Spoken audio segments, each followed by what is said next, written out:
Thanks for tuning in to this edition of Elcat News Update. I'm Allie Carrington. We're kicking off the show with some big news, big as in the Big E. It's that time of year again for New England's biggest fair to open.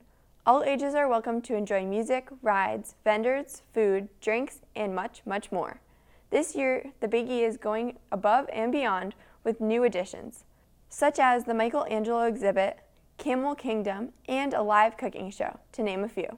New foods are also making an appearance. Get ready for the Belgian waffle sandwich, a burger bomb, sweet pepper bacon, deep-fried pineapple martinis, and a dessert perfect for the season, pumpkin pie funnel cake.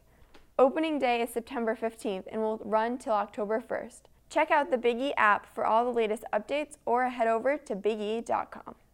Although the fall season is among us, the Recreation Department is already one step ahead. Winter sports registration is now open. Sign up today for basketball, cheer, competitive swimming, or wrestling. Those who sign up early will receive a discount. For program information, visit elrec.recdesk.com. The Recreation Department gets us in shape, and the Health Department also plays a major role in benefiting our lifestyle. Let's take a look at this week's health update with Director Amy Prochowski.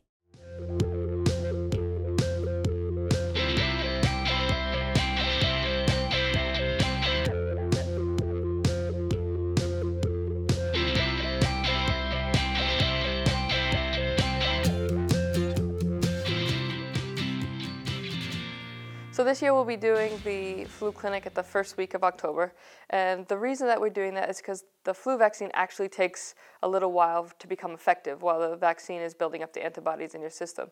So while there is a time that's too early to get the flu, getting it too late may not protect you at the very beginning of the flu season. So October, November are really the best times for people to get that. We'll be offering the regular vaccine for flu like we did in previous years, but also we'll be offering a variety of other vaccines to our residents.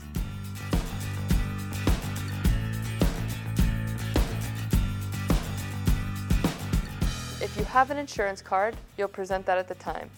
Any of the co-pays will be covered by your insurance. Those that are not covered by your insurance for some of the more expensive vaccines like shingles, those will get billed to the health department.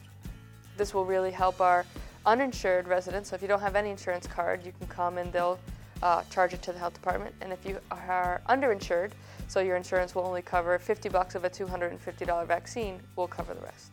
So the department gets some community funds put in our budget every year to do public health initiatives. And this was one of the initiatives we thought this year would be really worthwhile. The community hasn't really had a public flu clinic for many years. Last year we had a great turnout. We had almost 80 people.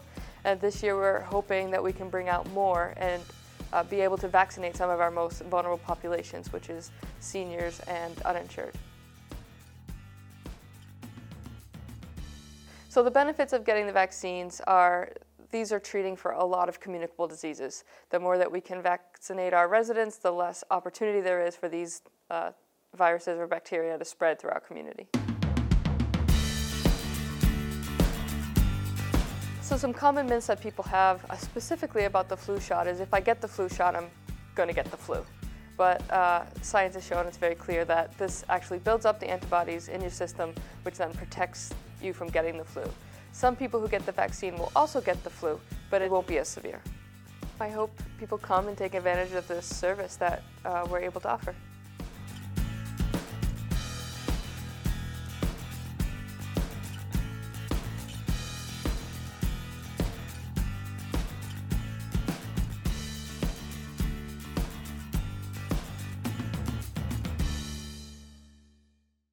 Two boards met this week, the school committee and the planning board.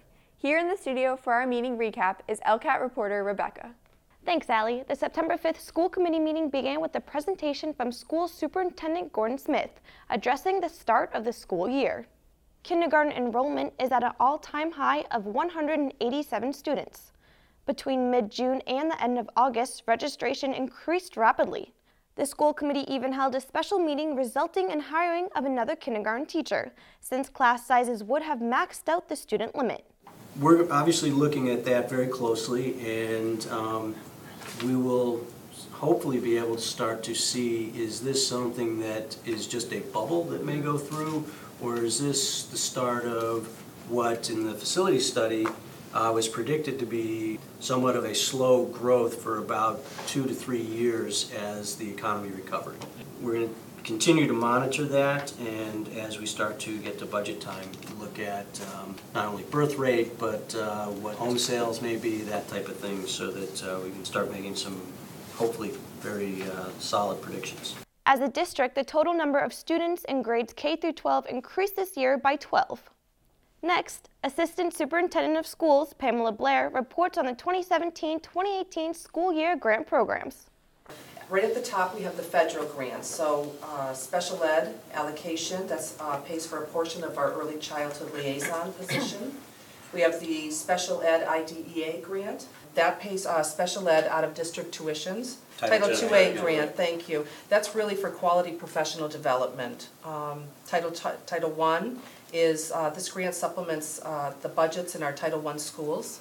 We have the METCO grant. These are the 2 state grants. The METCO grant, which supports the METCO program with staffing, supplies, and transportation costs. And through the DPH, the Essential School Health Services, which supports health services across our district. The bottom line is $1,486,689, and I would like you all to know that that is up about $71,000 from last year. Some grants went up, some grants went down, but the bottom line is we are up about $71,000. The next meeting we cover, Planning Board. Power Clean Fitness recently relocated into a larger space, meaning that they are now able to add new features. The Planning Board approved the request for a juice bar, which will benefit those members working out to maintain hydration and other nutrients. Also at that meeting, M&M Realty is back to talk more about the proposed mixed-use property for 330 Chestnut Street. Back in June, they presented the idea, which included luxury apartments, shops, restaurants, and even a pool. At the September 6 public hearing, the realty company requested a bylaw change for a mixed overlay district to include retail, commercial, and residential. The board continued the public hearing to conduct more research. Both parties agreed that this development will benefit the town, adding that the sooner the project goes up, the better. Thanks for watching our weekly meeting recap. Stay tuned for next week's show as we pick out the highlights from the latest town council meeting. Stay tuned. Now it's time for Library Learning, our weekly segment where we let you know everything that's happening at the East Long Meadow Public Library. The annual Children's Department book sale is going on now. Browse through a wonderful selection of gently used books, DVDs, and more. Make sure to shop early for the best selection. All proceeds go towards the Friends of the Library. Hurry in before it ends on September 22nd. More in library news. It's time to get creative with pastel painting. Participants will have the opportunity to produce their own painting of Georgia O'Keeffe's elegant Jimson flower that sold for just short of $45 million. Create your own masterpiece with the help from professional artist Greg Maychek. The program takes place on Saturday, September 16th at 10:30 a.m. Make sure to sign up and register. Space is limited. Well, that will do it for this edition of Elcat News Update. Stay connected with us on YouTube, Facebook, Twitter, and Instagram, all at Elcat 01028. Find us on cable channels 191, 192, and 193. For shows and times, our Elcat program guide is available online at eastlongmeadowma.gov. You can also pick up a hard copy at the Town Hall, Senior Center, and the library. Guides are also delivered monthly within the reminder. Until next time, I'm Allie Carrington. See you next week.